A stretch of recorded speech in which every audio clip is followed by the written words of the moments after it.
এখন পর্যন্ত পাগলা মসজিদের এই দানের টাকার কিন্তু গণনা চলছে। গত গণনায় কিন্তু 7,22,00,000 7,22,00,000 টাকা কিন্তু মিলেছিল। আমি এই মুহূর্তে দাঁড়িয়ে আছি কিশোরগঞ্জের ঐতিহ্যবাহী পাগলা মসজিদে। এই পাগলা মসজিদকে কিন্তু দেশের মানুষ আসলে এক নামেই চেনেন।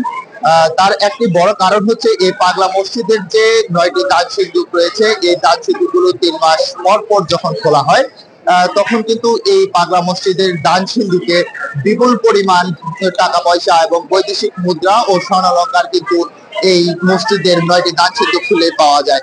যার জন্য কিন্তু আসলে এই পাগলা মসজিদের নাম কিন্তু এই দেশ সহ কিন্তু দেশের বাহিরের মানুষও কিন্তু সকলেই এই পাগলা মসজিদকে চিনেন।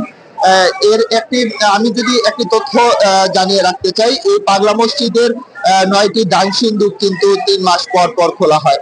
সেই কাঙ্ক্ষিত দিনটি কিন্তু আজকে, যেটির জন্য আসলে দেশবাসী সহ সকলেই কিন্তু অপেক্ষায় থাকেন কবে এই পাগলা মসজিদের 9টি দান সিন্ধুক খোলা হবে। আমি একটি তথ্য জানিয়ে রাখতে চাই, এই পাগলা মসজিদে কিন্তু এইবার 3 মাস 13 দিন পরে কিন্তু এই পাগলা মসজিদের দান সিন্ধুক গুলো খোলা হয়েছে। এখানে কিন্তু এবার কিন্তু টাকার পরিমাণ বেশি হয়, কিন্তু এখানে 9টি দান সিন্ধুকের জায়গায় কিন্তু আরো 2টি দান সিন্ধুক বাড়ানো হয়েছিল।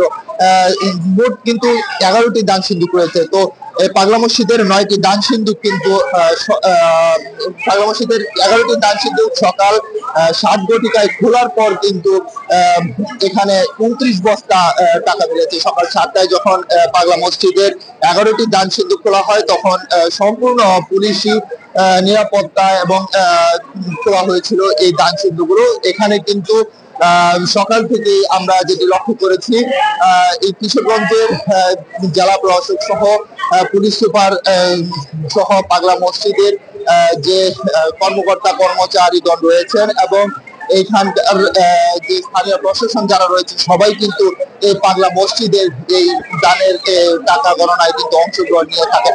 তো এখানে কিন্তু ইতিমধ্যেই আমরা যেটি জানতে পেরেছি যে প্রায় 6 ঘন্টার গণনায় কিন্তু প্রায় 6 কোটিরও অধিক টাকা কিন্তু মিলেছে। এছাড়া যদি বিগত দিনের যদি একটু তথ্য জানিয়ে রাখতে চাই, বিগত দিনে কিন্তু এই পাগলা মসজিদের যে গণনা হয়েছে সেগুলোতে কিন্তু গত গণনায় কিন্তু 7,22,00,000 7,22,00,000 টাকা কিন্তু মিলেছিল। এবার 29 বস্তা টাকা পাওয়া গেছে এই পাগলা মসজিদের দান সিন্ধুকগুলো খুলে। তো কর্তৃপক্ষরা ধারণা করছেন যে অন্যান্য বারের তুলনায় এবার অন্যান্য বারের যে রেকর্ড গুলো রয়েছে সেগুলো কিন্তু এবার ভাঙবে বলে আশা করছেন এই পাগলা মসজিদের যে কর্তৃপক্ষ যারা রয়েছেন তারা।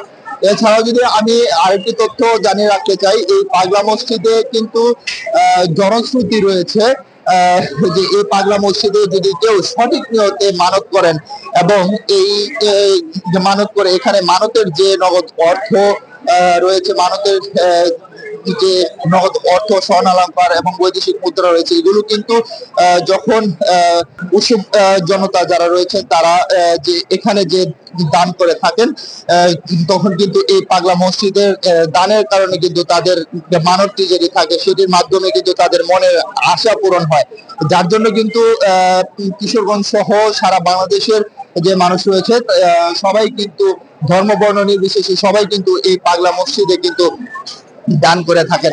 এছাড়াও যদি আমি আরেকটি তথ্য জানিয়ে রাখতে চাই, এই পাগলা মসজিদের ইতিহাস সম্পর্কে যদি একটু বলতে চাই, প্রায় 250 বছর আগে এইখানে একজন পাগল বেশি আধ্যাত্মিক পুরুষ কিন্তু পাগলা মসজিদের পাশেই যে খরস্রোতা, এক সময়ের খরস্রোতা নরসুন্দা নদী রয়েছে, এই নদীতে কিন্তু মাদক পেতে তিনি ভেসে আসেন এই পাগলা মসজিদের প্রাঙ্গণে। এখানে এসে তিনি থামেন। এরপরেই কিন্তু আসলে এই পাগল বেশি আধ্যাত্মিক পুরুষের পানিতে ভেসে আসা, মাদক পেতে ভেসে আসা দেখে কিন্তু এইখানে তার মৃত্যুর পর এখানে তার সমাধির পাশে কিন্তু একটা মসজিদ গড়ে ওঠে।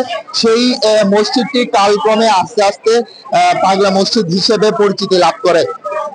এছাড়াও যদি আমি আরেকটি তথ্য জানিয়ে রাখতে চাই, এই পাগলা মসজিদের যে দানের টাকা রয়েছে সেগুলো কিন্তু প্রতিনিয়ত পাগলা মসজিদের যে ব্যাংক হিসাব নাম রয়েছে সেখানে কিন্তু 3 মাস পর পর যখন দানের টাকাগুলো গণনা করা হয়, এই গণনা শেষে কিন্তু পাগলা মসজিদের ব্যাংক অ্যাকাউন্ট নাম্বারে কিন্তু এই টাকাগুলো সেখানে জমা করা হয়।